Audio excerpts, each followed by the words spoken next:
tá? Então a gente vai falar de todo o processo de avaliação, como é que você consegue identificar se a dor é nociceptiva, se a dor é neuropática ou se a dor é nociplástica, quais são os parâmetros que você vai utilizar na sua prática clínica para diferenciar esses mecanismos, e você vai perceber que a partir do momento que você identifica os mecanismos, né, a diferença nos mecanismos de dor, você vai ter propostas diferentes de tratamento para cada um desses mecanismos de dor musculoesquelética, mas também vai ter um porém que não é só isso que a gente vai fazer.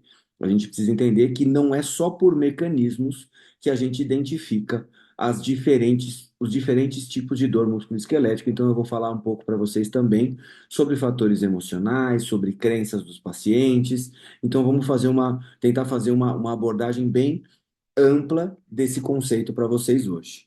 Beleza? Lembrando que qualquer pergunta que vocês tiverem pode colocar no chat ou pode abrir o microfone e perguntar diretamente para mim. Vamos nós. Deixa eu compartilhar minha tela aqui. Então tá aqui, ó. Então vamos lá. Mecanismos de dor músculo-esquelética, tá? Então, o que são os mecanismos de dor músculo-esquelética? E como que a gente encontra faz essa apresentação clínica desses mecanismos. Antes de começar a falar, eu vou mostrar para vocês como é que tem que ser a nossa organização diagnóstica, que é o que eu bato muito na tecla para os alunos, que é assim, oferecer opção de tratamento é relativamente simples, relativamente fácil.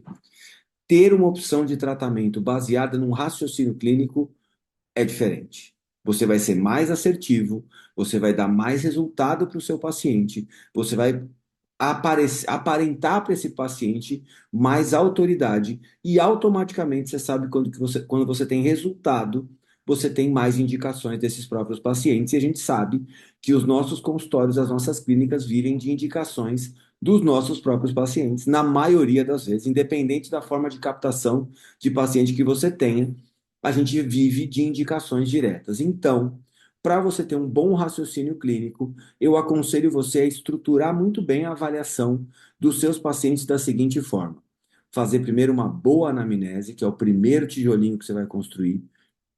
Então, conversar com esse paciente de forma assertiva, de forma positiva, entender o que esse paciente está procurando de você. Então, eu falo que numa anamnese você precisa saber basicamente o que o paciente tem, o que piora, o que melhora e o que ele quer de você. Não coloque objetivos no tratamento se o paciente não colocou o objetivo primeiro. Quem coloca o objetivo no tratamento é o paciente. Então, se o paciente quer simplesmente pegar o filho dele no colo e conseguir segurar, você não vai falar para ele que ele vai ter que correr.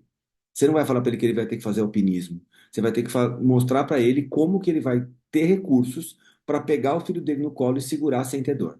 É só isso que ele precisa, certo? E aí você precisa, num segundo passo, criar suas hipóteses diagnósticas. Em cima dessa anamnese, você cria hipóteses diagnósticas que você vai confirmar ou não nesse seu exame físico.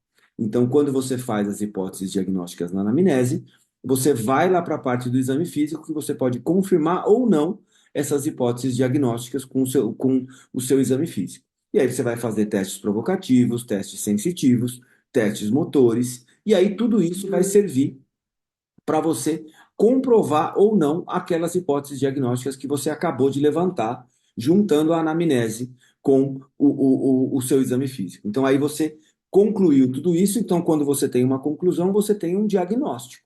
E quando você tem um diagnóstico, você pode ter esse diagnóstico é, é, como um tratamento exclusivo, né, para fisioterapia, né, de intervenções da sua alçada como fisioterapeuta, ou você pode ter um diagnóstico que te leve a pensar em intervenções de outras áreas, por exemplo, intervenções nutricionais, intervenções emocionais, intervenções sociais, né, intervenções estruturais. Então a gente pode pensar em outros tipos de intervenções que você também pode propor a partir de um diagnóstico correto do seu paciente.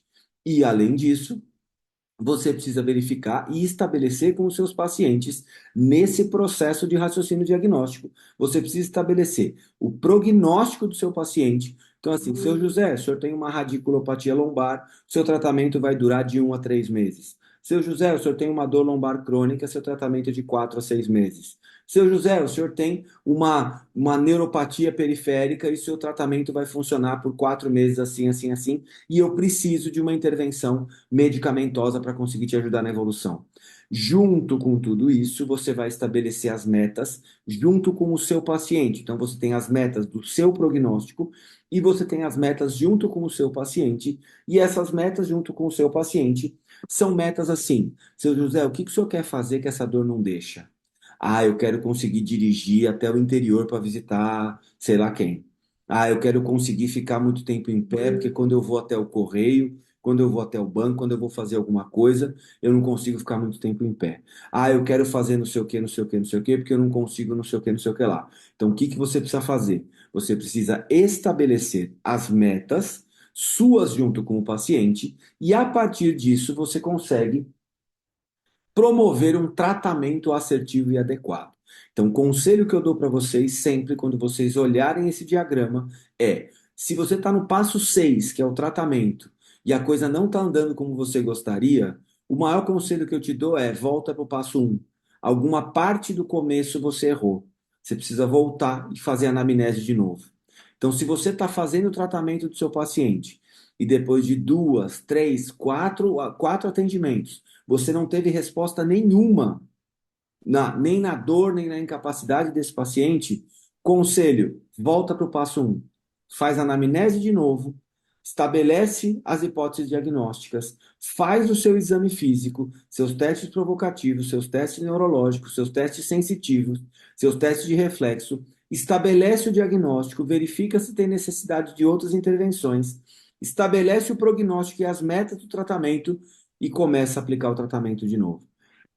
Então, sempre que você tiver que avaliar um paciente, você vai ter que seguir esses 6 passos. Dificilmente você vai conseguir fazer um tratamento de um paciente com dor, sem ter algum apoio multidisciplinar. Então, normalmente, os pacientes com dor precisam de um apoio emocional, nem que seja da família. Eles precisam de um apoio, às vezes, psicológico, de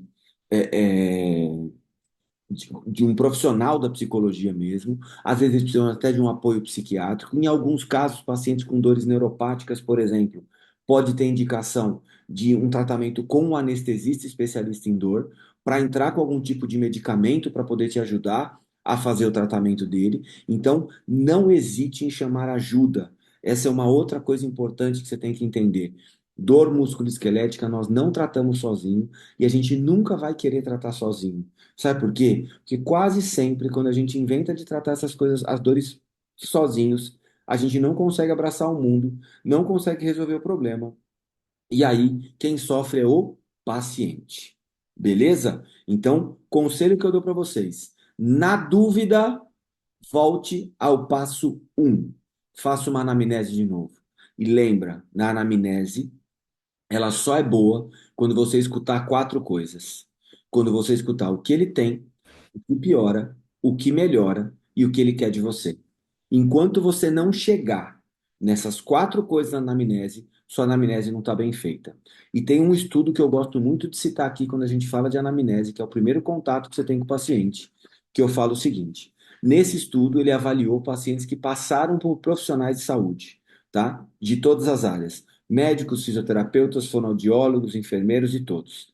Então, esses pacientes que passaram por esses profissionais de saúde, quando eles começaram a contar o problema que eles tinham, eles foram interrompidos entre 26 e 49 segundos de fala. Então imagine o seguinte, que você tem uma dor, que você está procurando um profissional para tratar dessa dor, e esse profissional que vai tratar dessa dor, você começa a explicar o que você está sentindo e você é interrompido em 30 segundos, em 26 segundos em média, até 49 segundos. O que que isso quer dizer? Esse profissional não aprendeu o básico, que é ouvir o paciente. Então, o conselho que eu dou para vocês é: nesse passo um da anamnese aqui, deixa o paciente falar por pelo menos uns 3 a 5 minutos, sem interromper. Só anota. Vai escrevendo, olha para ele, mostra que você precisa dar atenção para ele, balança a cabeça assertivamente, entendeu? Então, assim, interaja com ele nesse primeiro passo, de forma que você consiga escutar esse paciente, e consiga extrair as informações que você precisa. Se você fizer isso nesse passo um, você consegue estabelecer uma aliança terapêutica com muito mais facilidade, e uma boa aliança terapêutica pode aumentar os resultados do seu tratamento, que é o passo 6, em até 20%. Entendeu? Então, quando você faz um trabalho, um raciocínio clínico estruturado nesse espaço que eu estou te mostrando, você vai oferecer um tratamento que tem uma chance maior de ser resolutivo para esse problema. E aí eu vou voltar para aquela primeira fase que eu falei para vocês. Por que que o paciente procura a gente? Porque ele quer resultado.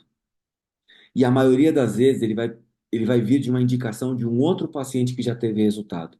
Então, quanto mais resultado você tiver, quanto mais resultado você oferecer, quanto mais resultado você promover, mais pacientes você vai ter. Isso é natural. Então, para você ter resultado, você precisa fazer uma boa avaliação.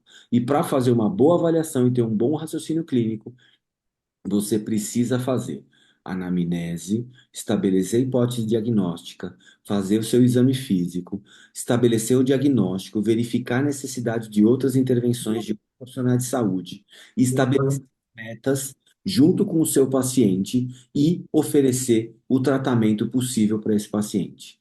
Quando você faz tudo isso de forma assertiva, de forma racional, de forma organizada, como eu vou mostrar para vocês aqui, um passo a passo nessa aula, vocês vão conseguir entregar o melhor tratamento para o seu paciente, o melhor passo 6 para o paciente. Então vamos ver como é que a gente faz isso quando a gente fala de dor musculoesquelética. Beleza? Vamos nós então. Seguinte, o que é a dor e como que a gente sente a dor? Então, isso é uma coisa muito importante, é meio até filosófico, tal, mas é importante a gente entender isso primeiro, antes de. A gente sabe de algumas situações que são assim, por exemplo, eu posso ter uma dor sem ter uma lesão. E eu posso ter uma lesão e eu posso não ter dor nenhuma. Quer ver um exemplo? Imagine o seguinte: você está andando pela rua e você andando pela rua, você pisa num prego e esse prego simplesmente atravessa o seu pé e está varando o seu pé lá para cima, que nem essa caneta está varando minha mão aqui, ó. Aí você olha para baixo e esse prego está varando o seu pé. Você vai ter dor no pé? Claro que vai. Por quê? Porque você teve uma lesão no pé. Só que se nessa hora que você teve essa lesão no pé, que esse prego varou seu pé, você acabou de olhar para frente e acabou de escapar um Rottweiler de uma casa que está correndo na sua direção e latindo. Eu tenho certeza absoluta que o seu pé para de doer. E você começa a correr com o prego enfiado no seu pé. O que que isso quer dizer? Quer dizer que a dor não depende somente do estímulo nociceptivo local. Ela depende de uma codificação central. Ou seja, a dor, ela funciona como processos dentro do meu corpo, não somente por sensação e dor. Porque se fosse assim, por exemplo, uma pessoa que está com isso aqui, com o prego varando no pé, ela jamais conseguiria correr de um cachorro. Só que a gente sabe que ela consegue. Tem uma história clássica que é muito interessante, se eu não me engano, aconteceu nos Estados Unidos ou no Canadá, que é uma senhora de 45 quilos, mãe de duas crianças, um menino de 10 e um menino de 8. Essa mãe estava atravessando uma estrada que era completamente deserta e no meio dessa estrada furou o pneu do carro dela. Quando furou o pneu do carro dela, ela começou a trocar o pneu. E quando ela começou a trocar o pneu, um dos filhos dela começou a querer ajudar. E esse filho que começou a querer ajudar, ele entrou embaixo do carro uma hora para fazer alguma coisa e simplesmente o carro caiu em cima dele. Uma mulher de 45 quilos levantou um carro sozinha para o filho dela sair de baixo. A pergunta que eu faço para vocês é: vocês acreditam, se eu contasse assim, uma mulher de 45 quilos levantou, fez um levantamento terra com 500 quilos. Ou seja, ela fez um levantamento terra com 10 vezes o peso corporal dela. Vocês vão falar assim, cala a boca, Leonardo, você está falando merda, você está pensando. O que acabou de acontecer? O sistema de modulação central da dor dela, motora, falou o seguinte: ó, faz o que tem que fazer, porque eu vou dar uma descarga de adrenalina no seu corpo. De modo que você vai ter uma força descomunal por alguns segundos. E depois a gente vê o que faz. Você salva seu filho e depois a gente vê o que faz. Então ela teve aquele instinto maternal, salvou o filho dela levantando um carro, o moleque saiu debaixo do carro, ela terminou de trocar o pneu do carro, continuou na estrada. Quando ela parou na cidade mais próxima, ela tinha rompido os dois tendões do bíceps, bilateral, e ela ainda não tinha sentido dor. Quando ela chegou no hospital para levar o filho, o médico falou assim: por que que a senhora não está flexionando o cotovelo? Por que que a senhora não está mexendo bem o braço? Ela falou, não tinha nem reparado nisso. Porque a adrenalina era tanta que aí ela descobriu que ela tinha rompido os dois tendões do bíceps. Ou seja, a dor ela pode existir. Eu posso ter uma lesão e não ter dor nenhuma, como essa paciente que eu falei levantando o carro, ou eu posso ter o prego varando meu pé lá e o cachorro atrás de mim, ou seja, eu tenho a lesão, só que a resposta está inibida. Então eu preciso entender qual é o processo de percepção. Se eu não entendo o processo de percepção, como é que eu vou avaliar isso no meu paciente? Porque a partir disso a gente já consegue perceber o seguinte: estados emocionais interferem diretamente na percepção de dor. Uma pessoa, eu falo sempre isso, eu acho que eu peço até desculpa, porque eu acho que eu vou falar mais uma vez, mas grava, que aí eu não falo mais, tá? Uma pessoa com dor é uma coisa, uma pessoa com dor e ansiedade é outra. Uma pessoa com dor é uma coisa, uma pessoa com dor e depressão é outra. Uma pessoa com dor é uma coisa, uma pessoa com dor e com possibilidade financeira de buscar tratamento é uma coisa, e uma pessoa com dor e sem possibilidade financeira de buscar tratamento é outra. Se você não conseguir contextualizar esses pacientes de forma diferente, você está errando no conceito de avaliação de dor. Porque um paciente que não tem a condição de buscar um sistema de saúde de forma adequada, ele vai ter uma percepção de dor diferente daquele paciente que fala assim: puta, eu consigo procurar o tratamento que eu quiser. Na semana passada eu atendi um paciente que é turco. Quando eu cheguei para atender esse paciente, ele falou para mim assim: olha, eu fiz uma cirurgia de pubis com a médica do Bayern de Munique, porque eu fiz a primeira cirurgia de pubis nos Estados Unidos e não ficou bom. Aí eu refiz a cirurgia com essa médica do Bayern de Munique e eu vou ligar para ela, você conversa com ela para você saber qual foi o tipo de cirurgia que ela fez. Então o que acontece? Eu cheguei para atender o cara, a secretária dele já me falou: ó, é só inglês com ele. Ele não fala nada de português. Falei, beleza.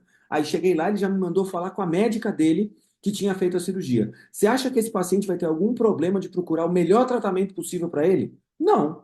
Agora imagine o seguinte: o seu José, que trabalha ganhando um salário mínimo, trabalha sei lá onde, ganha um salário mínimo, tá com a mesma dor na virilha. Ele tem que esperar o SUS. E se ele conseguir fazer? Ou seja, o amparo de um e de outro faz com que a percepção de dor seja diferente. O seu José só quer fazer a cirurgia e voltar a trabalhar. E quando parar de doer, ele vai conseguir voltar para trabalhar. Esse outro paciente, ele quer já jogar bola, ele tem outras ambições. Percebe? Então a gente tem contexto emocional, contexto social, contexto familiar. Tudo isso interfere na percepção. Então a gente precisa entender o que que é essa dor e como é a percepção sensitiva dessa dor no nosso corpo. Então vamos entender como é que isso funciona. Primeira coisa, definição clássica de dor.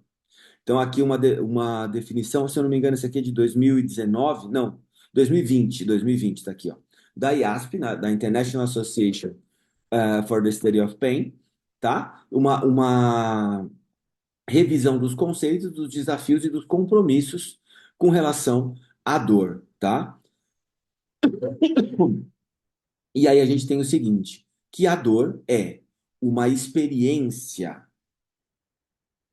tá? A dor é uma experiência não prazerosa, desagradável, sensorial e emocional, associada com ou com um significado associado com uma atual ou um potencial dano tecidual, que foi o que eu acabei de te descrever naqueles dois exemplos que eu dei.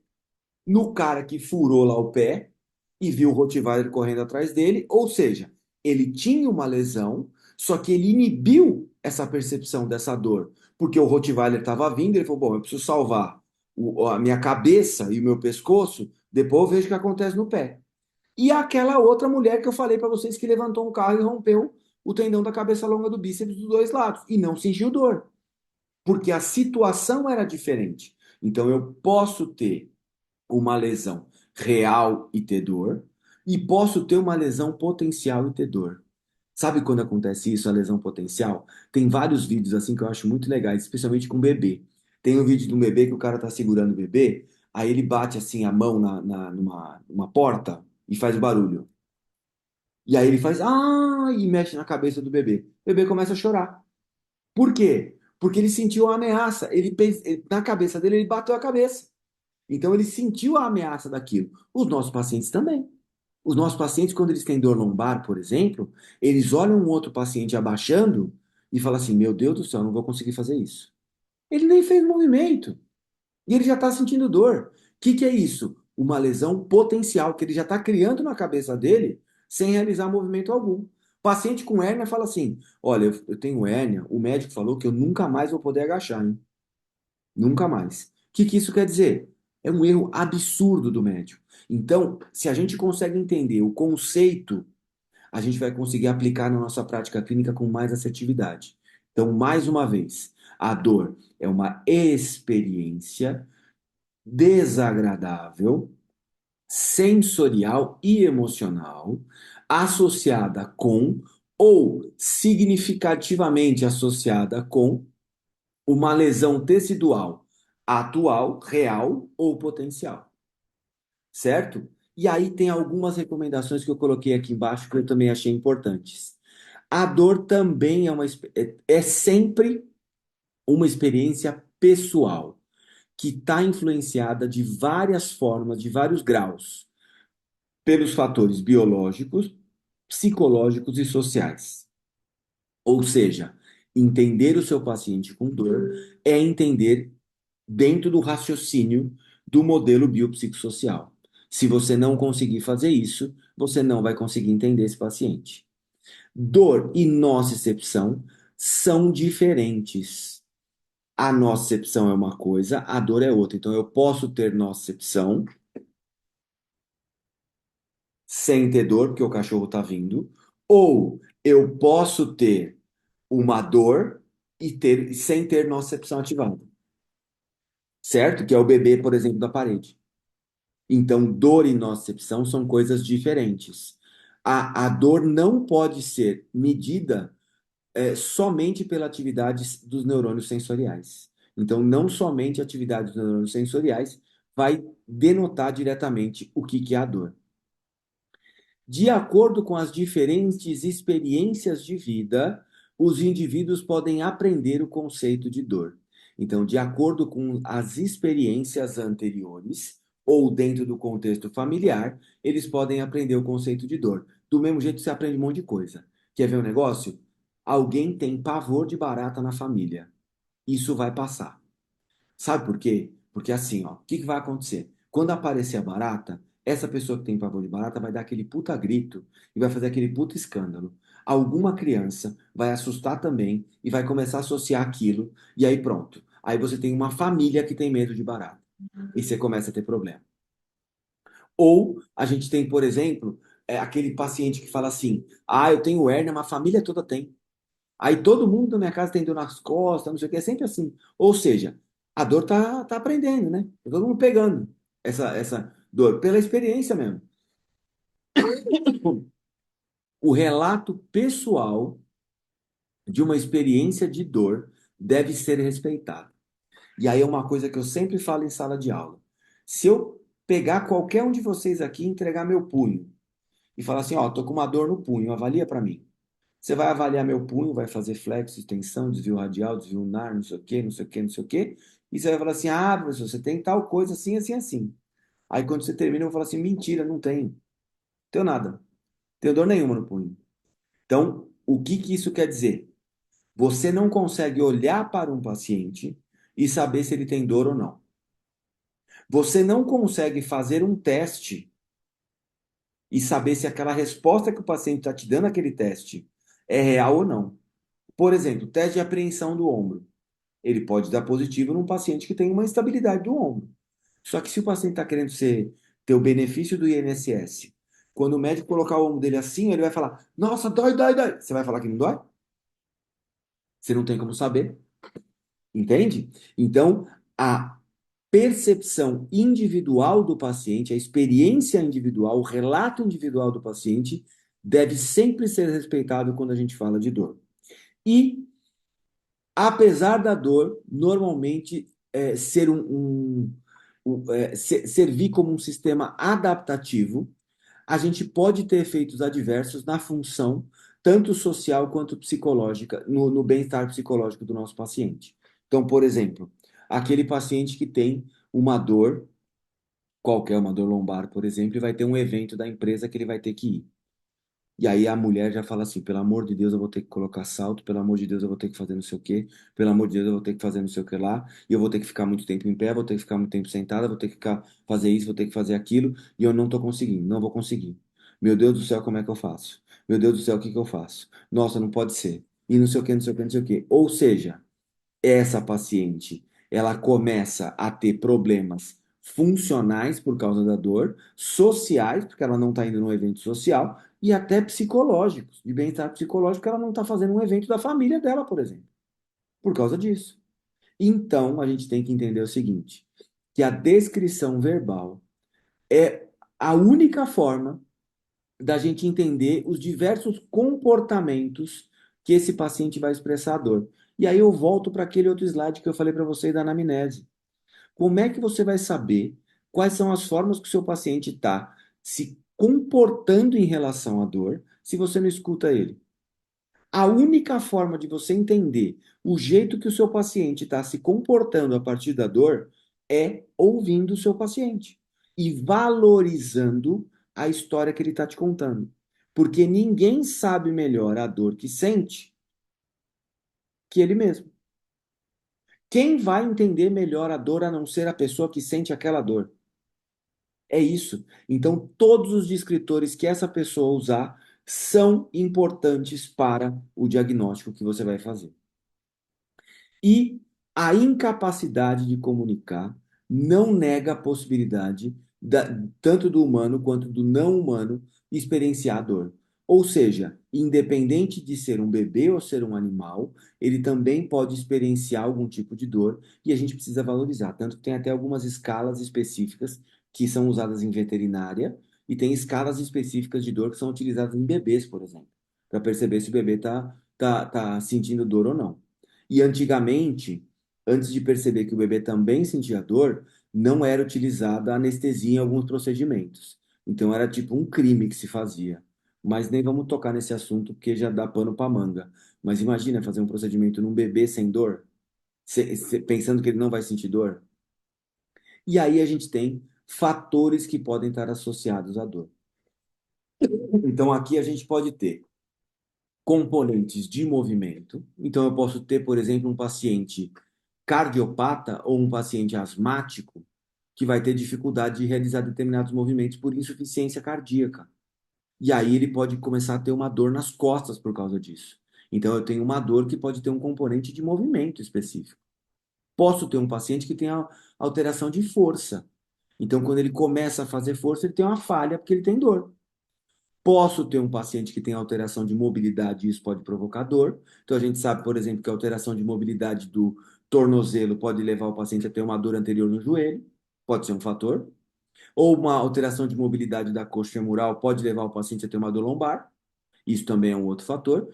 E o comportamento motor desse paciente também pode levar esse paciente a ter uma percepção diferente de dor. Por exemplo, quando esse paciente tem uma dificuldade de realizar determinados movimentos ou começa a fazer alguma atividade diferente do normal e começa a exigir do corpo dele de forma diferente. E aí ele pode ter um comportamento doloroso em relação a um movimento específico. Então eu preciso avaliar qual é o tipo de movimento que pode estar relacionado a essa percepção de dor. E aí a gente vai aprofundar um pouco mais nos mecanismos de dor aqui, de dor nociceptiva, de dor neuropática, de dor nociplástica, e a gente vai verificar também os mecanismos pró e antinociceptivos. Então, eu tenho estruturas que vão aumentar a nocicepção, eu tenho fatores que vão aumentar a nocicepção, por exemplo, como sensibilização periférica, como sensibilização central. E tem os fatores que são antinocicepção. Então, é um comportamento, por exemplo, que o paciente tenha que pode inibir essa nocicepção. Então, é aquele paciente que já está acostumado a fazer aquela atividade. Então, você pega um estivador, por exemplo, ele não tem dor se ele carregar um saco de cimento na cabeça. Mas eu tenho certeza que a maioria de nós aqui, se colocar um saco de cimento na cabeça, no outro dia está com o pescoço travado. Mas ele não tem.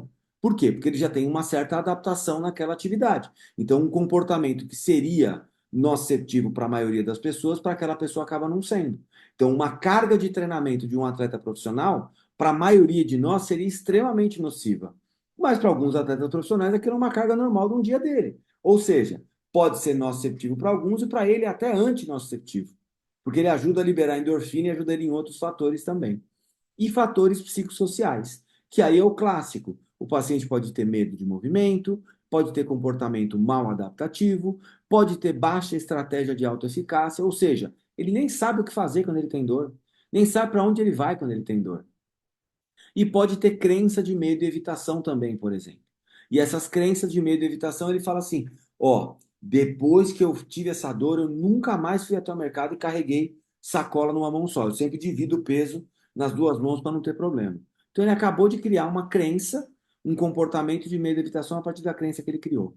E uma expectativa de melhora ou de piora. Então ele tem muita expectativa que ele vai melhorar, mas ele tem uma fratura.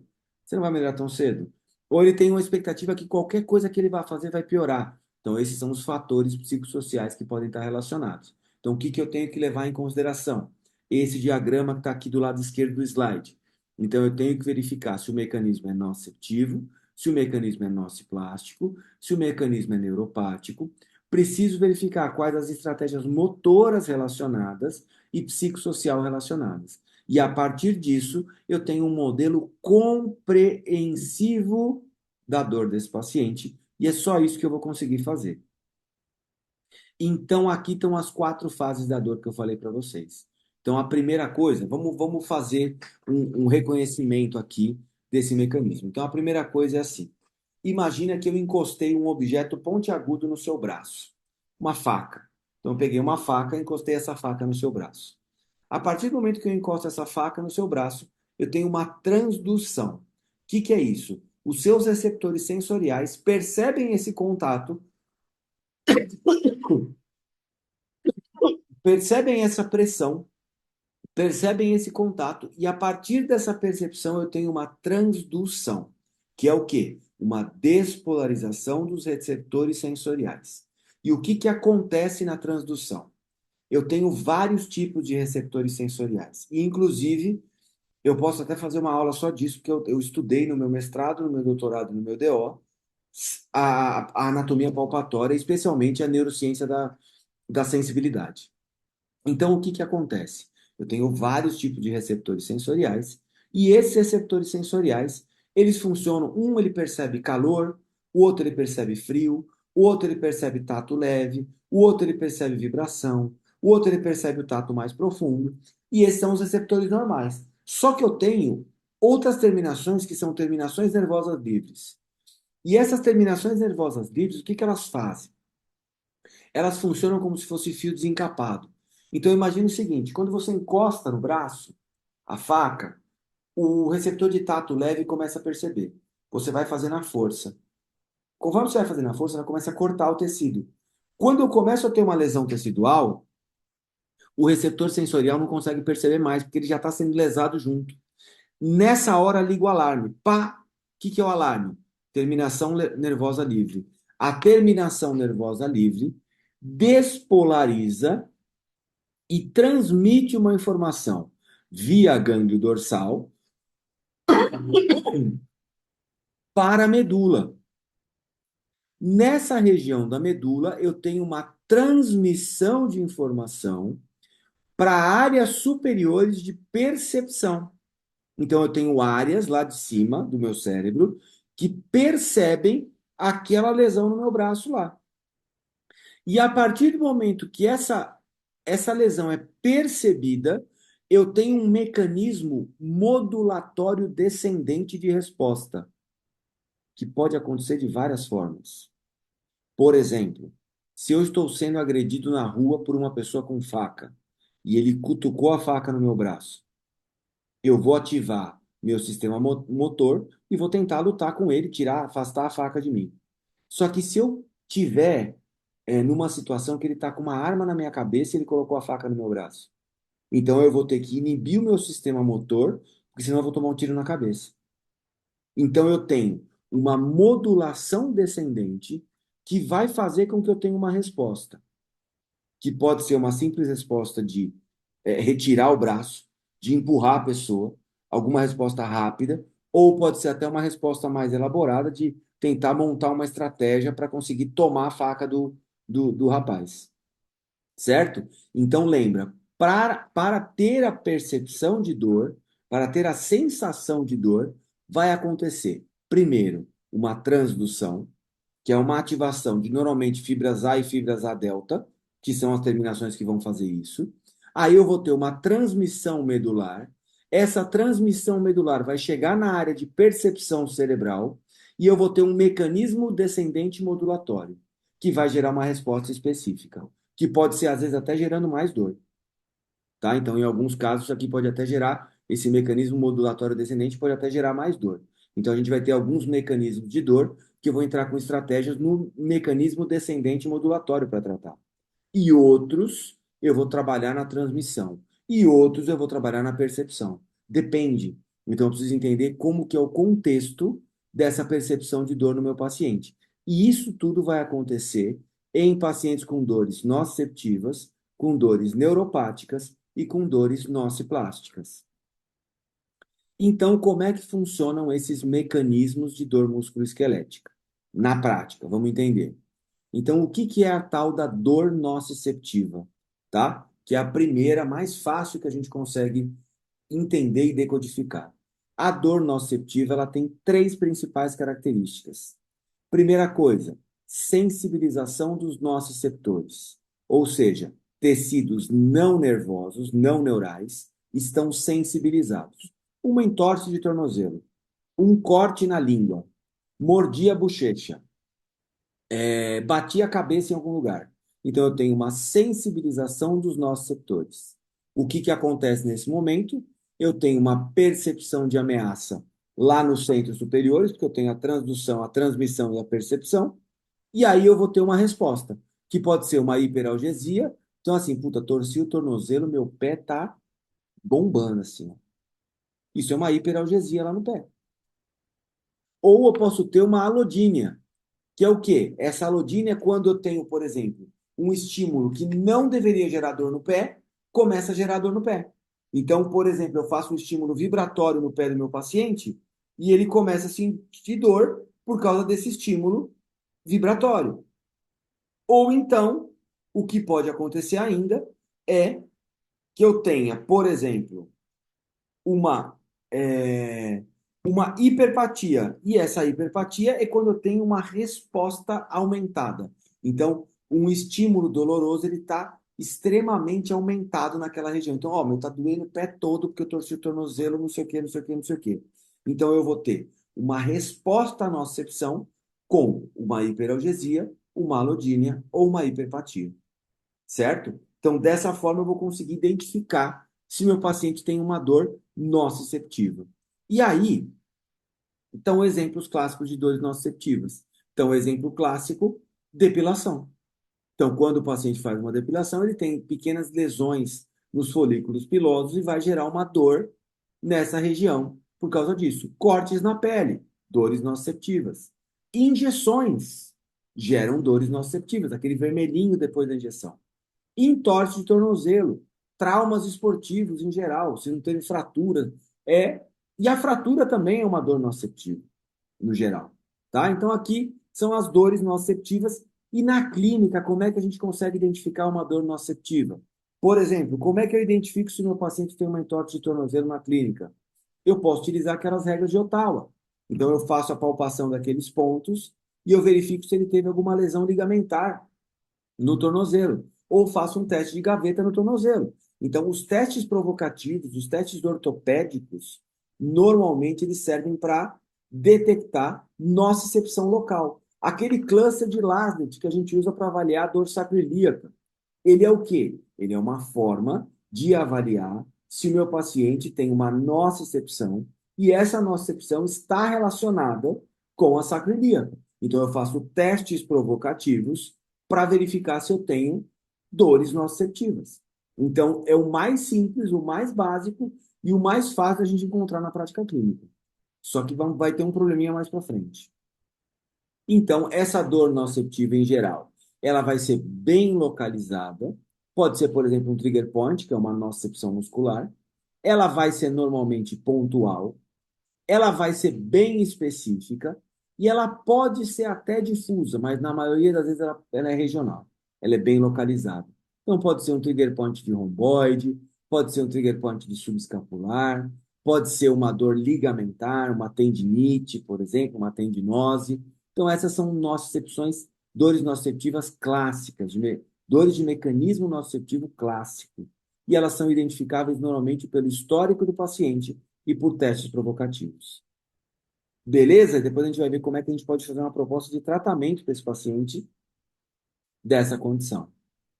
E aí a gente tem um outro mecanismo, que é o mecanismo de dor neuropática. E como o próprio nome já diz, a dor neuropática tem uma relação importante com o sistema nervoso. Então, essa dor neuropática ela vai ser provocada por uma lesão ou por uma doença no sistema nervoso somatosensorial. Então, é muito comum você encontrar, por exemplo, uma neuropatia diabética. Então, o paciente que tem diabetes, o que acaba acontecendo com esse paciente? Ele tem uma perda de uma estrutura do nervo que a gente chama de nervo nervoro. O que é o nervo nervoro? São pequenas raízes nervosas que inervam a própria parede do nervo. Então, o nervo tem uma inervação sensitiva e o diabético acaba perdendo esse nervo nervoro, por isso que ele tem alterações de sensibilidade importantes. E as alterações de sensibilidade podem levar a dores neuropáticas, ou síndrome da dor complexa regional, por exemplo, ou algumas outras alterações de neuropatia de compressão, que é muito comum, por exemplo, a radiculopatia lombar. Então, também é um mecanismo de dor neuropática. Então, percebam que sempre a dor neuropática, eu vou ter uma lesão ou doença no sistema nervoso somatosensorial. E aí lembra, alterações vasculares e alterações metabólicas são fatores de risco para dores neuropáticas. Então, diabetes, colesterol, triglicérides altos são fatores de risco para o desenvolvimento de dores neuropáticas. E aqui tem um organograma para vocês entenderem como é que a gente identifica uma dor neuropática. Então, eu sempre gosto de utilizar esses organogramas, esses algoritmos, porque a gente consegue organizar o nosso raciocínio. Então, o paciente chegou, passo um, ele tem um histórico de uma lesão neurológica ou de uma doença neurológica. Então, ele tem histórico de, por exemplo, eu fiz quimioterapia. Quimioterapia pode afetar esse nervo nervoro. Eu tenho diabetes. Eu tenho uma alteração metabólica. Então, a gente já está suspeitando que no histórico desse paciente eu tenho algum tipo de lesão que pode me levar a uma adaptação na parte neurológica. E a distribuição dessa dor neuroanatomicamente é plausível? Então, por exemplo, ele tem uma distribuição que segue um trajeto de um dermátomo, segue o trajeto de um nervo específico, tem uma alteração motora que coincide com o dermátomo também? E aí, se a resposta for sim, ele tem uma possível dor neuropática. Eu preciso continuar investigando. Se essas duas primeiras respostas forem não, não tá com cara de ser dor neuropática, tá? Então essas são as duas primeiras perguntas que eu tenho que fazer para conseguir identificar se meu paciente tem essa dor neuropática. E aí, se eu perceber que ele tem essas respostas como positivas, eu vou para o quadradinho 2 aqui. Então, essa dor está associada com alterações sensoriais na mesma região neuroanatômica da distribuição que ele tinha. É plausível isso? Então, ele tem uma radiculopatia lombar, e aí ele tem uma dor para baixo do joelho, no dermátomo de L4, L5 e S1. Opa, então peraí. As alterações, os sinais de alteração sensorial. Tem uma distribuição neuroanatômica plausível nesse paciente? Tem. Então eu posso ter uma neuropatia de compressão. Então eu vou continuar. E aí eu vou fazer o terceiro passo, que são os testes para confirmar essa lesão ou doença do sistema somatosensorial, para explicar o mecanismo de dor. E quais são esses testes? Na maioria das vezes, são os testes mais simples possíveis, que são testes sensitivos e testes motores e testes de reflexo. Porque o paciente com alteração neuropática, 90% das vezes, vou falar 99% das vezes, ele vai ter uma alteração sensitiva, motora ou de reflexo, que vai ajudar a gente a definir essa dor neuropática. Então, ele vai ter, por exemplo, um estímulo vibratório que ele não consegue perceber, ele vai ter um estímulo sensorial que ele não consegue perceber, ele vai ter um estímulo motor que ele não, uma dorsiflexão que ele não vai estar conseguindo fazer, e isso tudo para a gente é indicativo de mecanismos de dor neuropática. Então, quando eu sigo essa ordem desse passo 1, 2 e 3 no meu exame físico, eu consigo identificar se esse paciente realmente tem a característica da dor neuropática que eu estou buscando. E se ele tiver essas alterações, eu posso falar que ele tem um diagnóstico de dor neuropática. Descritores comuns que meu paciente vai falar na anamnese, que vão levar a gente a pensar que esse paciente tem uma dor neuropática. O mais comum é a sensação de choque, tá? Então, choque, queimação ou queimadura, ardência são comuns de dores neuropáticas. Sensação de agulhada também é comum em dores neuropáticas. Pontadas também comum em dores neuropáticas. Formigamentos, talvez sejam um dos mais comuns. Dormência, alfinetadas e cansaço. Esses são os descritores mais comuns que você vai ouvir na anamnese, que você vai pensar e suspeitar que o seu paciente tem um mecanismo de dor neuropática. Então, esses descritores vai levar você a fazer aquele algoritmo que eu mostrei no slide anterior, e aquele algoritmo vai mostrar um passo a passo para vocês identificarem essa dor neuropática. E aí, o que você tem que entender?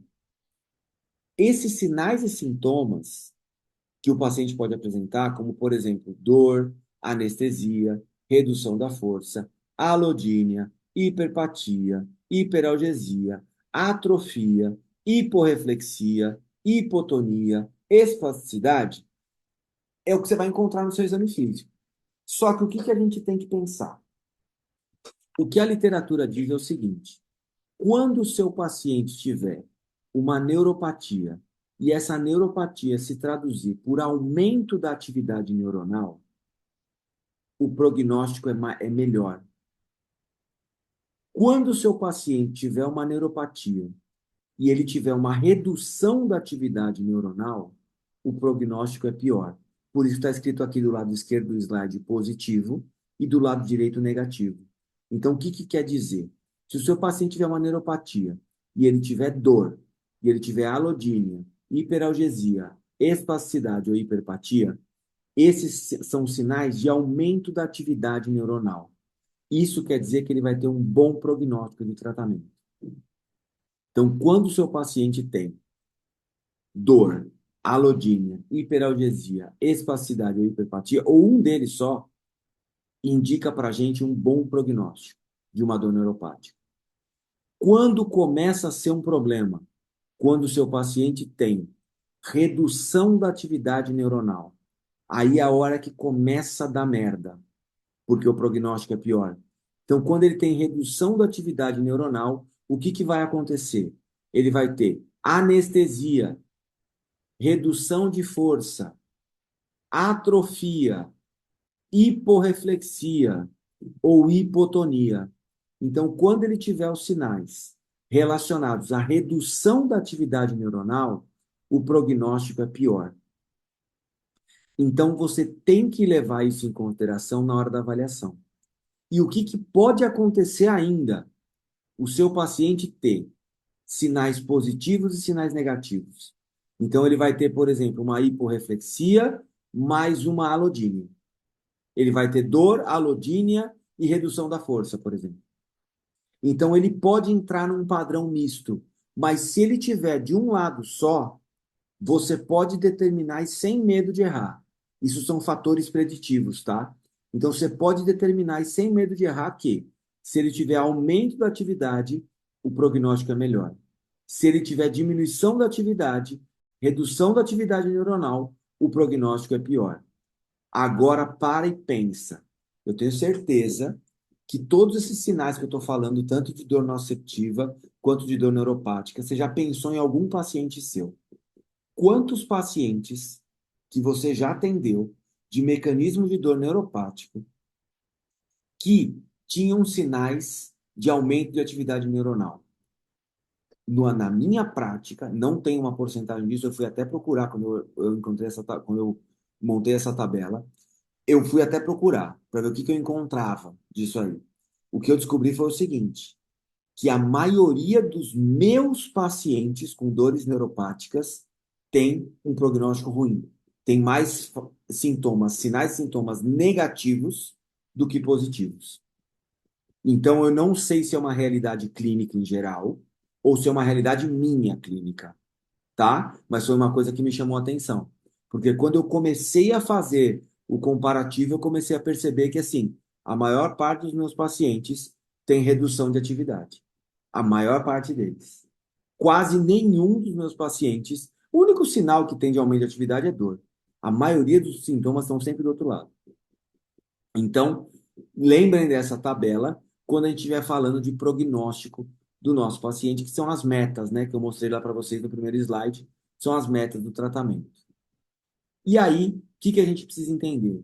Esse paciente com dor neuropática, ele vai ter um limiar mecânico, térmico e doloroso ou reduzido ou aumentado. Então, você precisa fazer testes de pressão, de vibração, térmicos, dolorosos e verificar se as respostas estão reduzidas ou aumentadas, para você identificar o mecanismo de dor neuropática.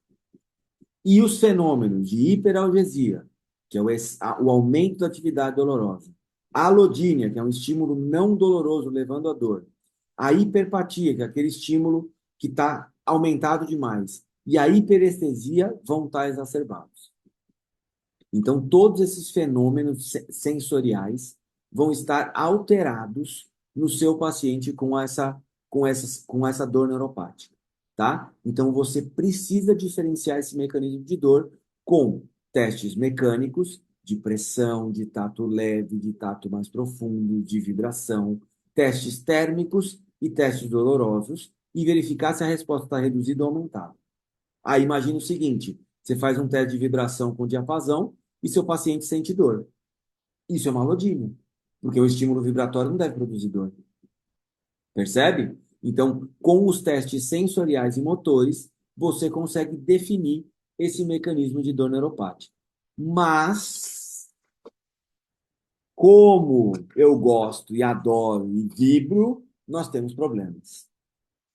Quando a gente fala de dor nociceptiva e quando a gente fala de dor neuropática, a gente tem um limbo que sobrepõe nas duas coisas. Tem até um vídeo meu no YouTube que eu falo o seguinte: a dor irradiada para a perna, ela é nociceptiva ou ela é neuropática? Por quê? Eu posso ter uma dor nociceptiva na sacroiliaca que irradia para a perna. Só que eu posso ter uma dor radicular que irradia para a perna. Os dois pacientes vão chegar para mim com uma dor lombar que irradia para a perna. Então, a dor que irradia para a perna é nociceptiva ou neuropática? Eu posso ter uma hérnia cervical que dá uma dor no membro superior direito.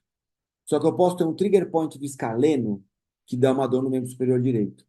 Ou seja, eu posso ter uma dor cervical que irradia para o membro superior direito, que ela pode ter uma origem nociceptiva ou ela pode ter uma origem neuropática. E aí? E aí nós estamos no limbo, que eu preciso saber fazer o quê? Esse diagnóstico diferencial aqui, ó. Porque eu vou ter entre a dor nociceptiva clássica e a dor neuropática clássica, eu tenho um mecanismo de dor mista que vai ter componente nociceptivo e neuropático. E aí é a hora que a gente caga na clínica, que a gente não sabe se a gente para que santo que eu vou acender a vela. Se vai ser para Santo Antônio ou para São Pedro. Porque esse paciente tem característica, tem componente nociceptivo, tem componente neuropático, e meu Senhor Jesus, para que lado eu vou? O que que você precisa entender? Por exemplo, osteoartrite, dor visceral, dor de cabeça, dor isquêmica, dor por câncer sem lesão nervosa, normalmente estão relacionados com estruturas somáticas ou viscerais e têm um mecanismo predominantemente nociceptivo. Dores neuropáticas, por exemplo, as radiculopatias, pós-acidente vascular cerebral, esclerose múltipla, lesão na coluna vertebral, lesão medular, síndrome da dor complexa regional tipo 2, com lesão nervosa, síndrome da dor fantasma, neuropatia diabética, neuralgia do trigêmeo. Todas essas aqui são lesões da estrutura neural, então são dores de componentes neuropáticos puros. E eu tenho um misto aqui, ó. Dor crônica nas costas, que é aquele caso que eu falei para vocês. Você avaliou o paciente com uma dor lombar que irradia para a perna, só que esse paciente tem o seguinte: ele tem essa dor lombar que está irradiando para a perna, só que essa dor lombar que irradia para a perna, ela vem de uma nocicepção da sacroiliaca que projeta uma dor irradiada para a perna, só que também tem um comprometimento do trajeto do ciático. Então, ele tem uma neuropatia de compressão e ele tem uma nocicepção sacroiliaca. Então, ele tem uma dor crônica nas costas por causa disso. Esse é o caso que vai chegar para a gente. Ou aqui esses outros casos que podem chegar, mas esse aqui não vai, dificilmente vai chegar para o nosso consultório. Ou síndrome da dor complexa regional tipo 1, sem lesão nervosa. Ele vai ter um componente nociceptivo e um componente neuropático. Então, o que, que acontece nesse limbo aqui? Eu preciso oferecer uma proposta de tratamento. E vamos pensar no caso de uma dor lombar, nesse organograma aqui. Ó o que eu fiz. Tá aqui, ó. E eu fiz até uma brincadeira no Instagram esses dias que eu coloquei assim: mecanismo de dor nociceptiva. Aí eu coloquei lá, dor que piora com a manobra de Valsalva. Ela é nociceptiva ou neuropática? Ela é nociceptiva, porque é uma dor de origem discal. Só que a dor de origem discal, ela pode ter uma nocicepção do disco, só que se essa nocicepção for muito alta, esse fenômeno químico pode também atingir a raiz nervosa. Então vai estar aqui, ó. A hernia de disco normalmente ela tem um mecanismo nociceptivo e um mecanismo neuropático. Estreitamento do canal, estenose do canal. Eu tenho uma tensão ligamentar da lombar, nocicepção. Tenho uma tensão discal na lombar, nocicepção. Só que eu tenho um estreitamento do canal, sistema nervoso, neuropático. Fraturas da lombar, por exemplo. O que pode acontecer? Eu posso ter uma fratura que desloca um pedaço e começa a tocar uma raiz nervosa, faz um fenômeno químico e começa a irritar a raiz nervosa. Ou seja, no caso de uma dor lombar, eu posso ter mecanismos nociceptivos muito claros, posso ter mecanismos neuropáticos muito claros, só que muitas vezes, num paciente com dor lombar, eu vou ter o paciente nesse meio aqui, ó. No caso de estenose, no caso de hernia de disco, a gente vai ter um paciente nesse meio do caminho aqui. E é esse paciente que eu preciso tomar mais cuidado, porque a minha proposta de tratamento tem que ser para os dois mecanismos ao mesmo tempo, e eu preciso ter uma segurança no que eu vou prescrever. Caso contrário, o que eu posso fazer? Eu posso tratar de um e piorar o outro. E aí é a hora que aquele paciente, eu falo que é o paciente que vira paciente carro velho, que é aquele paciente que melhora de uma coisa e piora de outra. Melhora de uma coisa e piora de outra. E aí é a hora que eu preciso tomar cuidado. Beleza? Então, diferenciando dor nociceptiva, que é a dor clássica tecidual, e dor neuropática, que é a dor de sensibilidade do sistema nervoso. Tá? Eu preciso diferenciar essas duas coisas para conseguir ter a melhor proposta de tratamento para esse meu paciente. Agora, o terceiro mecanismo, dor nociplástica. Deixa eu só tomar um gole de água.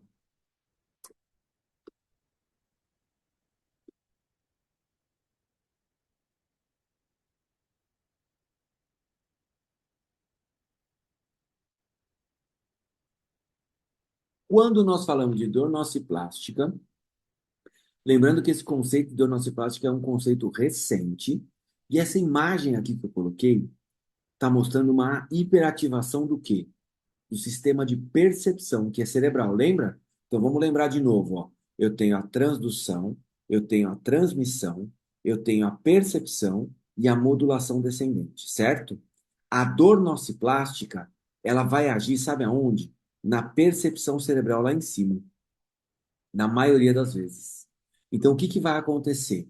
A área cerebral vai estar hiperativada, hiperexcitada e vai estar produzindo uma dor desproporcional, irracional, muito grande, e o paciente vai perceber isso de forma muito intensa. E aí a gente pode fechar um diagnóstico de dor nociplástica com o nosso paciente. Quer ver? Característica principal, as características principais da dor nociplástica. É a dor provocada por disfunção no sistema nervoso, sem histórico de doença e ou lesão de tecidos neurais ou não neurais. Ou seja, eu excluí nociceptiva, eu excluí neuropática, e meu paciente continua com dor. Então, eu chego na nociplástica. Percebe que é importante vocês conseguirem entender muito bem o que que é a dor nociceptiva, o que que é a dor neuropática, porque aí sim você vai conseguir saber o que é uma dor nociplástica. Porque se eu começar explicando a dor nociplástica, você não vai entender nenhuma das três. Então, quando a gente fundamentou o tijolinho da dor nociceptiva, o tijolinho da dor neuropática, agora você tem base para entender o que é uma dor nociplástica. E esse paciente vai apresentar uma alteração no sistema nociceptivo do sistema nervoso central, que foi a imagem que eu mostrei na slide anterior. Eu vou ter uma árvore de Natal acesa no sistema nervoso central do meu paciente, na nocicepção do meu paciente. E isso vai fazer com que ele tenha percepções alteradas. E as percepções alteradas que geram os problemas importantes que esse paciente vai ter. Como é que eu vou identificar? Então, de novo, vamos fazer um algoritmo para vocês poderem organizar isso para a clínica de vocês. Então, ó, primeira característica, a dor está acima de 3 meses. Por quê? Se o seu paciente estiver com dor há menos de 3 meses, ele não tem uma dor nociplástica. Então, a primeira coisa é entender o seguinte: não existe dor nociplástica aguda. Somente existe dor nociplástica crônica. Eu tenho dor nociceptiva aguda e crônica, eu tenho dor neuropática aguda e crônica, e eu tenho dor nociplástica crônica. Então, eu nem preciso falar que é crônico, porque eu só tenho um mecanismo nociplástico se eu tiver dor há mais de 3 meses. Senão, eu não tenho uma dor nociplástica. Aí, o que que eu... Então, a primeira resposta é sim. Tem uma distribuição regional? De quem que é a distribuição regional mesmo? Que segue um trajeto de dermátomo, segue uma raiz nervosa, tem um miótomo específico? Isso é dor neuropática. Então, se tiver uma distribuição regional há mais de 3 meses de dor, o que que eu preciso fazer? Eu preciso verificar se isso não é neuropático. Então, eu vou para outro caminho. Ou tem uma distribuição bem localizada, bem delimitada, isso pode ser o quê? Nociceptivo. Pode ser um trigger point muscular. Então, excluo também a dor nociplástica. Ou tem uma distribuição regional? Tem. Essa tem uma nocicepção. A nocicepção é totalmente responsável pela dor, ou seja, quando o meu paciente faz um movimento, tem um padrão específico de dor? Quando eu faço um teste provocativo, por exemplo, de uma dor sacroiliaca, o paciente sente dor especificamente ali, eu consigo reproduzir a dor desse paciente através de testes nociceptivos? Sim, consigo. Então, esse paciente tem uma dor nociceptiva crônica. Não tem nada a ver com dor nociplástica. Ou eu não consigo descobrir quais são os nossos setores, qual é a articulação que está relacionada, qual é o músculo que está relacionado, qual é o movimento que está relacionado. Não tem um padrão. Ah, então peraí. Vamos testar a parte nervosa agora. Tem então alguma alteração neuropática que pode ser responsável pela dor? O que que eu faço agora? Teste sensitivo, teste motor, teste de reflexo. Tem alguma exacerbação? Tem alguma hiperreflexia? Tem alguma atrofia? Tem alguma alteração de hiperpatia? Tem alguma alteração de hiperalgesia? Opa, não tenho nada disso. Se eu tiver alguma delas, eu tenho uma dor neuropática crônica. Agora, não tenho nenhuma delas. Não tenho. Ah, tem um fenômeno de hipersensibilidade. O que é uma hipersensibilidade? Meu paciente tem uma área hipersensível. Então, eu tenho uma área na região do ombro que ele sente a dor que está hipersensível, que não segue um padrão de dermato, não segue um padrão de tecido, de músculo, de trigger point, de ligamento. Então, tem uma área de hipersensibilidade? Tem. Então, peraí. Essa área de hipersensibilidade, essa hipersensibilidade é na região da dor? É. Tem pelo menos uma comorbidade? E aqui está o detalhe. Eu só desenvolvo dor nociplástica se eu tiver comorbidade. O que são as comorbidades? Alterações metabólicas, biopsicossociais, ansiedade, depressão, diabetes, colesterol, fumante, tabagista, qualquer comorbidade. Ninguém desenvolve uma dor nociplástica se não tiver comorbidade. Então, eu vou chegar a encontrar essa área hipersensível. Vou ver se essa hipersensibilidade está na região da dor. Vou ver se tem uma possível comorbidade e aí eu tenho quase certeza que eu tenho uma dor nociplástica. Mas se eu não tiver essa comorbidade, pode ser possivelmente uma dor nociplástica também.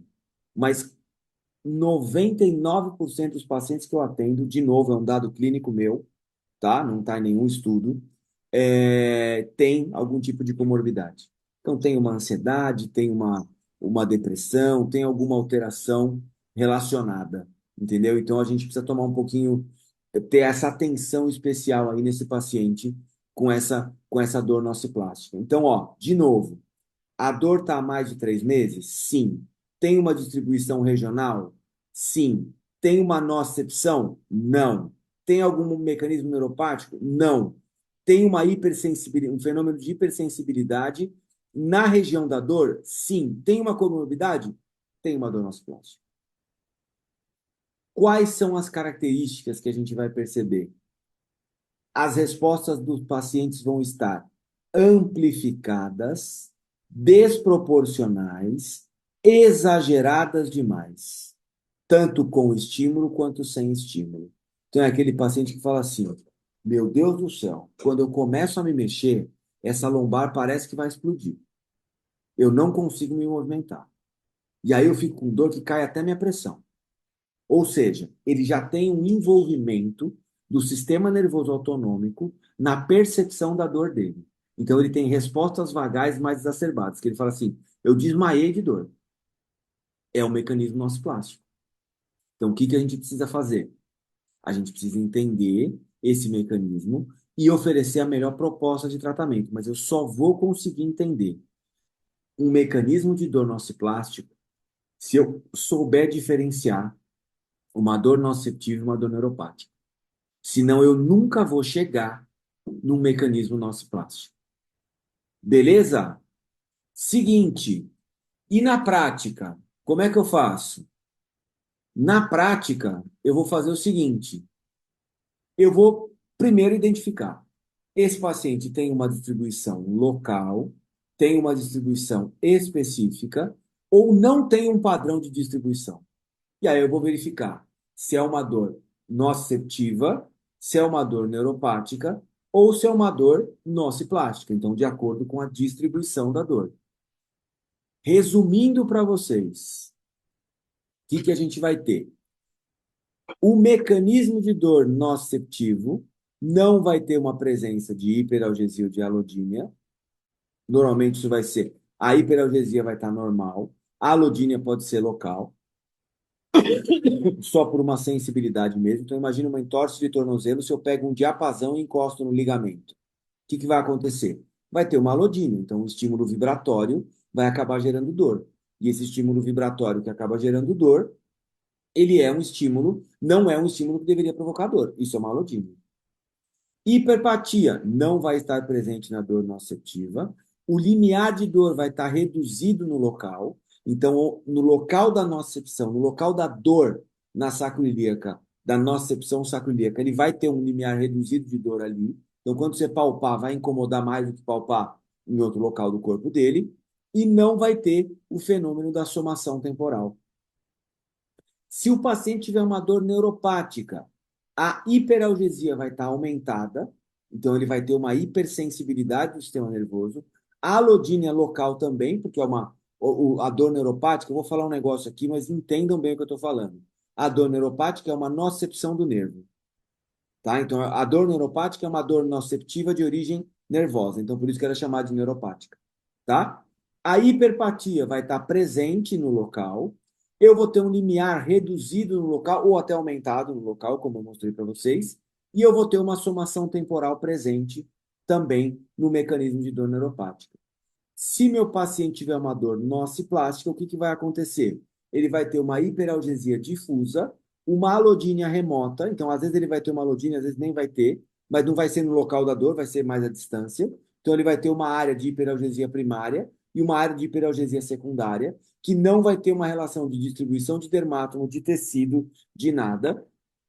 Vai ter uma hiperplasia, ou hiperpatia presente ou remota, vai ter o limiar de dor reduzido no local, então um teste de algoritmo, por exemplo, de pressão, vai dar positivo numa dor nociplástica, e a somação temporal vai estar presente também. E aí o que acontece? Se a vida fosse somente isso, a gente estaria feliz para sempre. Lembra daquele primeiro esquema que eu coloquei para vocês? Que eu tenho os componentes motores e os componentes psicossociais? Então, vocês entenderam até agora o que é uma dor nociceptiva, o que é uma dor neuropática, o que é uma dor nociplástica. Só que o que eu preciso saber também? Que os fatores contextuais vão interferir, que os fatores sociais vão interferir, os fatores laborais vão interferir, o suporte da família vai interferir, as estratégias motoras de recuperação vão interferir, a utilização do sistema médico vai interferir, a classe social vai interferir. Ou seja, se fosse só nociceptivo, neuropático e nociplástico, a aula acabava aqui. Mas não é. Por quê? O meu paciente é muito mais que dor nociceptiva, dor neuropática ou dor nociplástica. Meu paciente é o seu José, é a dona Maria, que tem um monte de coisa e mais uma dor nociplástica. Ele tem um monte de coisa e mais uma dor nociceptiva. Então, o que a gente precisa fazer? Colocar isso dentro de um contexto. Então, eu vou dar para vocês aqui um modelo para vocês avaliarem isso, que é um modelo atual de avaliação de todos os aspectos da dor, que engloba também todo esse raciocínio que a gente fez de dor nociceptiva, neuropática e nociplástica. Que é o seguinte: esse modelo aqui, ó, um modelo clínico para facilitar o desenvolvimento de um padrão de reconhecimento da dor clinicamente. Então, você vai reconhecer a dor clinicamente a partir desse modelo aqui, que é o modelo recente que eu falei para vocês de 2018. Então, o que que ele faz? Ele fala o seguinte, ó. Ele fala que o meu paciente, ele tem, na verdade, fatores socioambientais, uma desintegração sensório-motora, fatores nociceptivos fisiológicos, fatores neuropáticos periféricos, fatores centrais nociplásticos, fatores emocionais afetivos e fatores cognitivos e crenças. O que você vai fazer? Você vai montar essa mandala do seu paciente no seu consultório. Então, anota todos esses pontos, eu vou explicar cada um deles, e você vai conversar com o seu paciente de cada um desses pontos, e quando você conversar com o seu paciente de cada um desses aspectos na própria anamnese, você vai dar uma pontuação para esse seu paciente. Então, se ele tiver muito pouco daquele ambiente emocional afetivo, você marca 1. Se ele tiver pouco, você marca 2. Se ele tiver moderado, você marca 3. Se ele tiver forte, você marca 4. Se ele tiver muito forte, você marca 5. Então, o que você vai fazer? Você vai graduar de 1 a 5 cada um desses aspectos aqui. E agora eu vou explicar para vocês como que vocês vão identificar os sinais de cada um desses fatores aqui.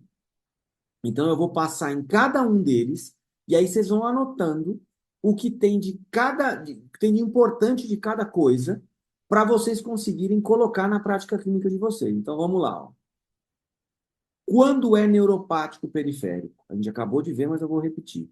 Quando tem histórico de lesão do sistema nervoso periférico, quando tem sintomas neuropáticos, sensitivos motores de reflexos, alterações sensórias motoras ao exame físico, alodínia, hiperalgesia e hiperpatia no local da lesão. Então, é como você vai identificar uma dor neuropática. E aí você vai graduar isso de 1 a 5 quando você avaliar o seu paciente. Um outro aspecto é o aspecto nociceptivo fisiológico. A gente acabou de fazer isso. Então, o que você vai ver? Você vai ver se ele tem sensibilização dos nociceptores com os testes provocativos. Então, você vai fazer um teste para saco ilíaca, um teste para coxa femoral, um teste de joelho, um teste de menisco. São testes ortopédicos, testes provocativos. Você vai ver se ele tem uma lesão ou uma disfunção musculoesquelética ou visceral. Então, você vai ver se ele tem uma gastrite, se ele tem uma pedra no rim, se ele tem uma ruptura ligamentar, se ele tem uma ruptura muscular, um estiramento de uma fibra muscular. Você vai ver se ele tem sintomas locais e proporcionais. Então, como é que está a qualidade de movimento desse paciente? Se o limiar de dor está reduzido naquela região, só, se isso não acontece no resto do corpo. Então, você avalia, por exemplo, o tornozelo direito que ele acabou de torcer e avalia o tornozelo esquerdo. Então, o limiar de dor está reduzido no tornozelo direito e no esquerdo não tem nada. Ou seja, é só ali. Então, a chance de ser uma nocicepção é mais alta. E a alodínia e a hiperalgesia são locais, somente no local da nocicepção.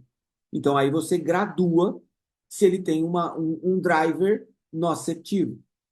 Uma outra possibilidade é se ele tem uma desintegração sensório-motora. O que é isso?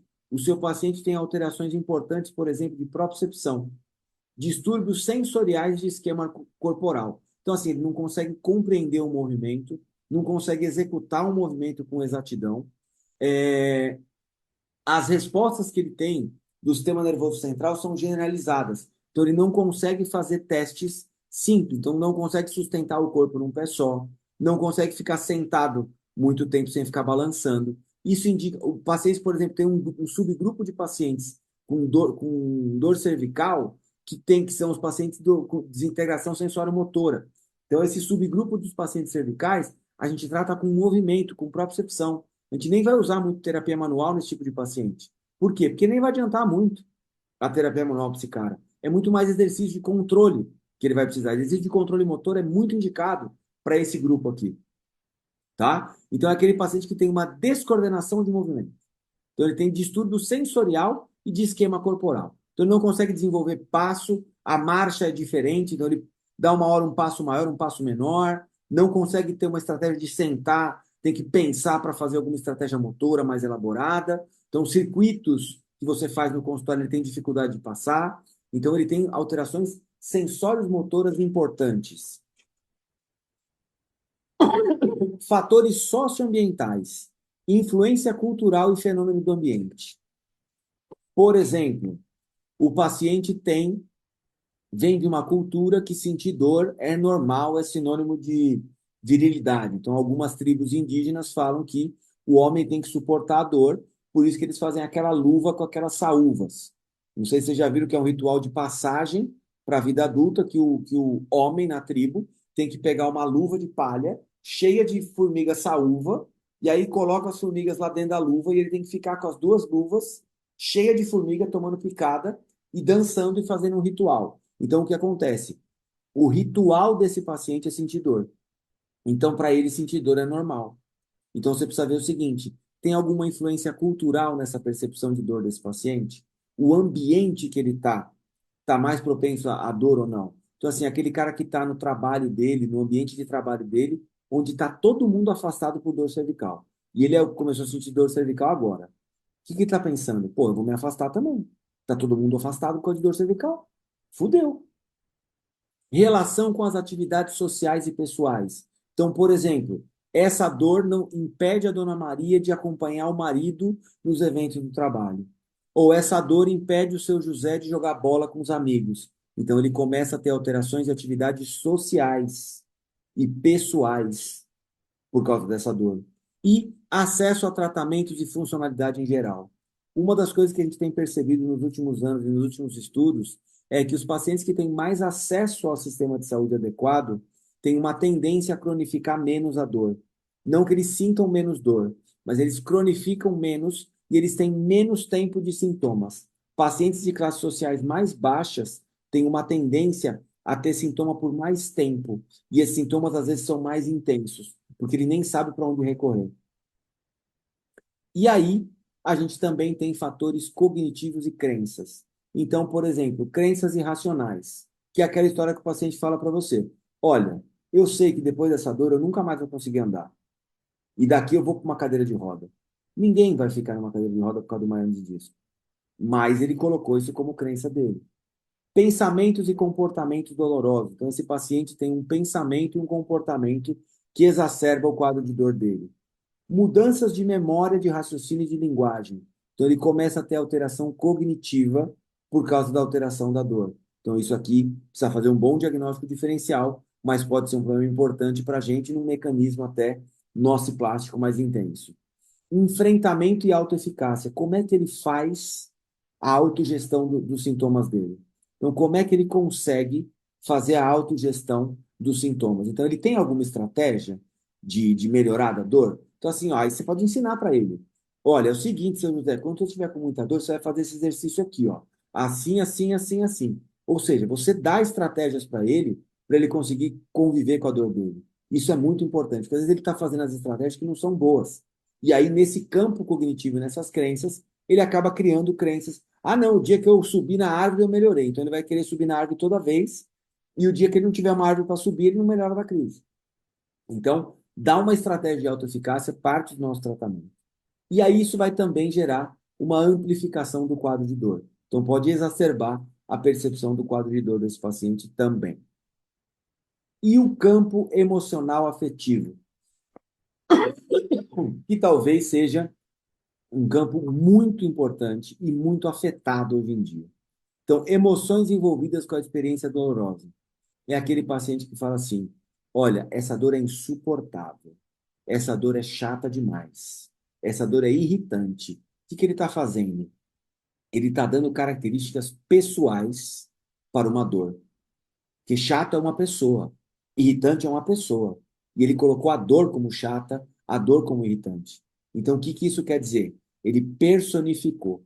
Então, ele está pegando no aspecto afetivo emocional. Ou transtorno de humor. Meu, essa dor me deixa nervoso o dia inteiro. Eu já estou dando resposta atravessada para todo mundo.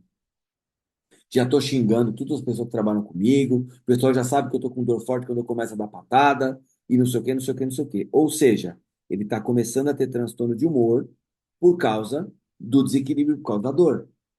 Doenças mentais associadas, ansiedade, depressão, bipolar e afins. Então, isso pode também ser um campo importante na percepção da dor e a amplificação de dor, de novo, que vai gerar a partir dessas alterações. Então, avaliar esse campo emocional afetivo e graduar também de 1 a 5 vai ser importante para a gente. E o último, o central nociplástico, que a gente acabou de ver, que é o quê? Uma sensibilização anormal do sistema nervoso, uma amplificação ou desinibição analgésica, uma lesão não identificável com os testes nociceptivos e neuropáticos e fenômenos desproporcionais, alodínia, hiperalgesia remotos e difusos e o limiar de dor bem baixo. Então aí ele tem um mecanismo nociplástico. O que que eu vou ter que fazer? Eu vou ter que avaliar o meu paciente, dar nota para cada um desses campos, e quando eu dou a nota para cada um desses campos, o que que eu tenho? Eu tenho, por exemplo, o caso do paciente que eu coloquei aqui para vocês, que tem um mecanismo central nociplástico bem exacerbado e um mecanismo socioambiental moderado.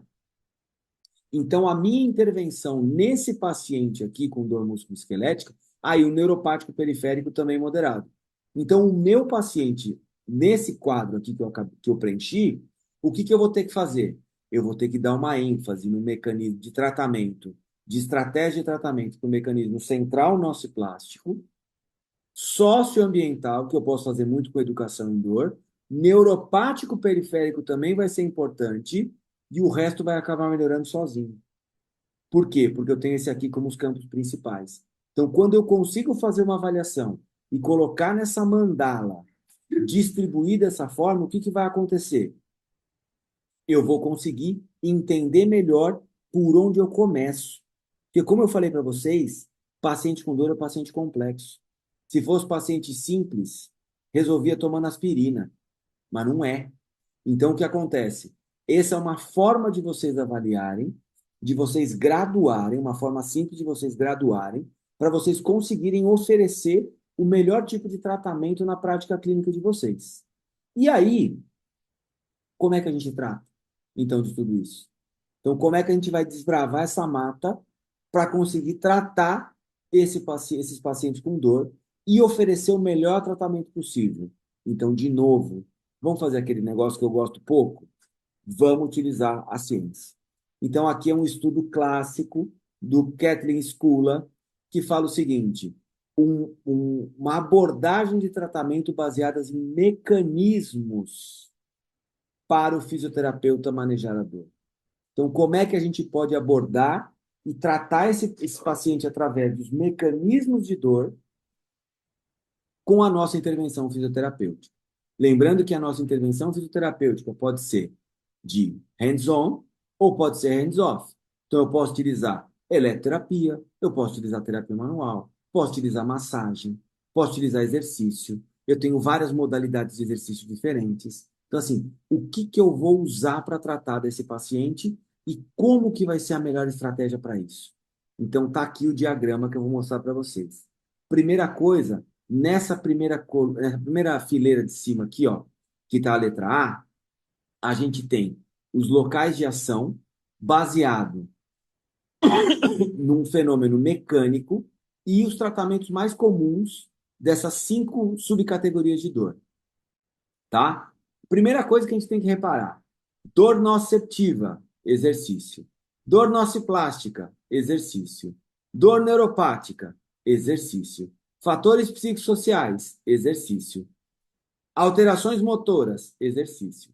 Ou seja, já aviso, você está na dúvida do que fazer, faz exercício. Já vai resolver muita coisa. Ah, eu não sei direito se é nociplástico ou se é neuropático. Faz exercício e vê o que acontece. Vê qual que fica mais predominante depois. Por quê? Exercício é uma estratégia de segurança que eu tenho para praticamente todos os mecanismos possíveis de dor. Agora, por exemplo, se a dor é nociceptiva, eu posso utilizar aqui a massagem que ele tá colocando aqui, são recursos terapêuticos manuais. Então, eu posso utilizar a terapia manual, exercício e posso utilizar também o TENS. Então, para dores nociceptivas, eu vou utilizar esses recursos aqui. E o que que eu tenho que entender? Que para essas dores nociceptivas, eu tenho que ter uma analgesia local. Então, aqui é o mecanismo aqui embaixo, né? Os locais de ação e o mecanismo que vai fazer. Então, essas estratégias que eu tenho aqui, elas vão fazer uma analgesia, então elas vão funcionar como analgésico. Então, assim, a terapia manual tem um efeito analgésico importante, tanto mobilização quanto manipulação.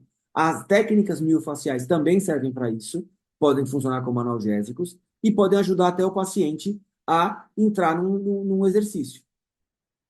O exercício vai ter uma ação anti-inflamatória não esteroide. Eu vou ter até uma ação de opioides endógenos por causa disso, e vou ter até um bloqueio nos canais de percepção de dor por causa do exercício ou até por causa do TENS, que eu posso utilizar também.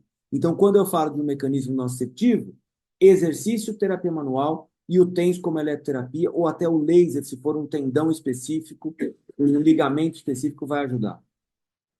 Se eu tenho um mecanismo de dor neuropático, que pode acontecer? Neuropatia. Se for uma neuropatia de compressão, é muito importante utilizar terapia manual, que não está aqui, porque aqui está falando das neuropatias em geral, tá? Então, neuropatias de compressão. Neuropatias de compressão, eu preciso descobrir quais são os pontos de compressão, tratar esses pontos de compressão. Depois que eu tratar esses pontos de compressão, eu posso realizar exercício. Mas se for uma neuropatia diabética, é o exercício que é o principal recomendado. Por quê? Para a liberação e o medicamento é a gabapentina, que é um medicamento utilizado para esse tipo de dor.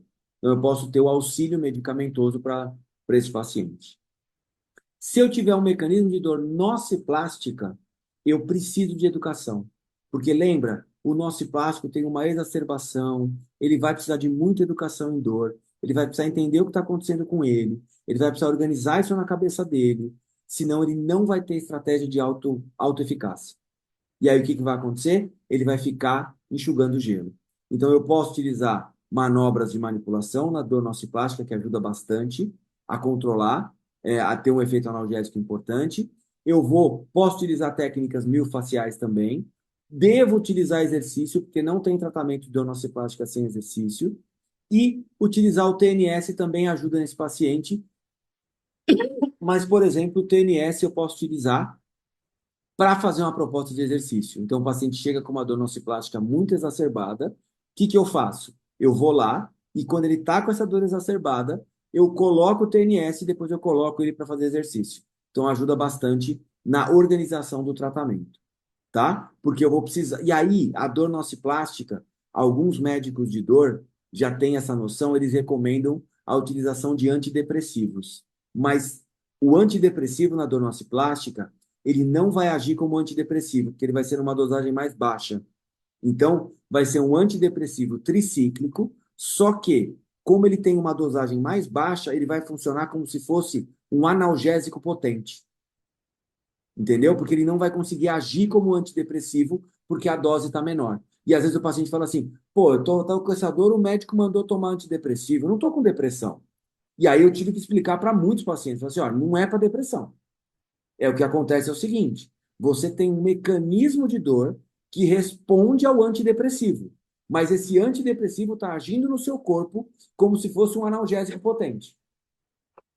Ah, ele não me explicou. Eu falei, então, estou te explicando. Porque ajuda no nosso tratamento. Tá? Então a gente precisa saber organizar essas coisas para o paciente. E se eu tenho fatores psicossociais, eu não tenho para onde correr. Fatores psicossociais, eu trabalho com educação e exercício 90% das vezes. É o jeito mais fácil, é o jeito mais simples, é o jeito mais legal e é o jeito que o paciente responde melhor. Por quê? Dentro do exercício, eu posso ter várias propostas para melhorar a confiança dele, para melhorar uma estratégia de equilíbrio dele. Ah, eu tenho dificuldade de subir escada, vamos treinar subir escada.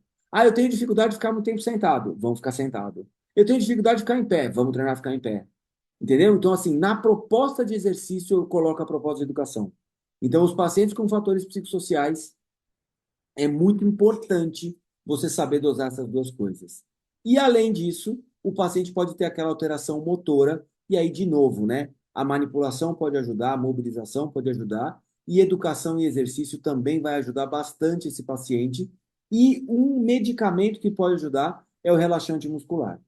O relaxante muscular ajuda a dar um alívio nesses pacientes com essa falha motora aí, tá? Então, pensando em abordagem de tratamento, é aquilo que a gente pode oferecer de melhor quando a gente consegue identificar esse mecanismo de dor com exatidão no nosso paciente. Então, é uma dor nociceptiva, é uma dor nociplástica, é uma dor neuropática, tem fator psicossocial, não tem, tem alteração motora, não tem. Então, a gente está fazendo, voltando naquele primeiro modelo que eu coloquei para vocês, a gente destrinchou cada um deles e a gente voltou para aquele modelo com a melhor proposta de tratamento possível. E aí a gente tem, para simplificar a vida de vocês, como eu gosto de fazer sempre, tá aqui, ó, recursos por mecanismos. Então, quando a dor é nociceptiva, exercício, massagem, TENS, crioterapia, termoterapia, laser, terapia manual, bandagens, eu não estou falando de kinesiotape, e acupuntura, que ajuda também na dor nociceptiva. A acupuntura tem um excelente resultado no controle da dor. Então, quando o seu paciente tiver uma dor nociceptiva, é aqui que você vai ficar. Se vira e faz alguma coisa disso aqui que eu tenho certeza que você sabe fazer. Certo? É aqui que você vai ajudar. Mecanismo de dor nociplástica: exercício, massagem, educação, manipulação, TENS, hipnose ajuda bastante. Já tem muitos estudos de hipnose com paciente com dor crônica. Estimulações cranianas ajudam também, e a acupuntura também ajuda na dor nociplástica. De novo, a acupuntura funciona no controle da dor. Se eu tenho uma dor neuropática, exercícios, TENS, terapia manual, estimulações cranianas e acupuntura. Certo? Se eu tenho fatores psicossociais associados, educação e exercício, e as estimulações cranianas também podem ajudar. São de duas formas, né? A transcraniana e a outra, não lembro o nome aqui. São dois tipos de estimulação craniana que faz. Eu não uso nenhuma das duas, tá? Isso não vai fazer uma diferença absurda no seu tratamento se você fizer o resto muito bem. E alterações motoras, educação, exercício e manipulação ajuda bem o seu paciente. Então, ó, dentro de tudo que a gente falou, você aprendeu a identificar uma dor nociceptiva, uma dor nociplástica, uma dor neuropática, componentes psicossociais, componentes motores e oferecer a melhor proposta de tratamento dentro do que o seu paciente tem, lembrando daquela mandala que eu falei, pesando cada um dos aspectos, graduando aquilo, você vai conseguir oferecer o que tem de melhor para o seu paciente baseado em evidência. É assim que faz de verdade fisioterapia. Entendeu? É isso. Fisioterapia é isso. É você entender a complexidade do seu paciente, escutar o seu paciente, organizar o quebra-cabeça que é seu paciente e entregar para ele o melhor. Se você conseguir fazer isso, eu tenho certeza que você vai ser o que eu chamo hoje de fisioterapeuta de valor, que é aquele fisioterapeuta que sabe mostrar para o paciente qual é o diagnóstico, qual é o prognóstico, qual é o tratamento, o que eu vou fazer para te ajudar, aonde a gente vai chegar junto, como é que a gente vai conseguir evoluir e como que a gente vai fazer o passo a passo. E se no meio do caminho der alguma zebra, eu também sei lidar. Esse é o fisioterapeuta de verdade. Esse fisioterapeuta que precisa existir. Porque eu acho que todo mundo aqui está de saco cheio daquele paciente chegar e falar assim: eu já fiz 20 sessões de fisioterapia e não funcionou. Aí falaram para eu vir aqui. Ah, eu já fiz mais de 70 sessões de fisioterapia, não melhorei nada. Você acredita? Eu acho que todo mundo já escutou isso no consultório. Então, para parar de escutar isso, vamos começar a trabalhar direito. É assim que faz. É simplificar. E para simplificar é só usar a ciência. Tá aí, ó. Tudo que eu 90% talvez do que está, 95% do que está aqui na aula é baseado em estudo. É assim que funciona. Beleza? Muito obrigado, meus amores. Deixa eu parar de gravar.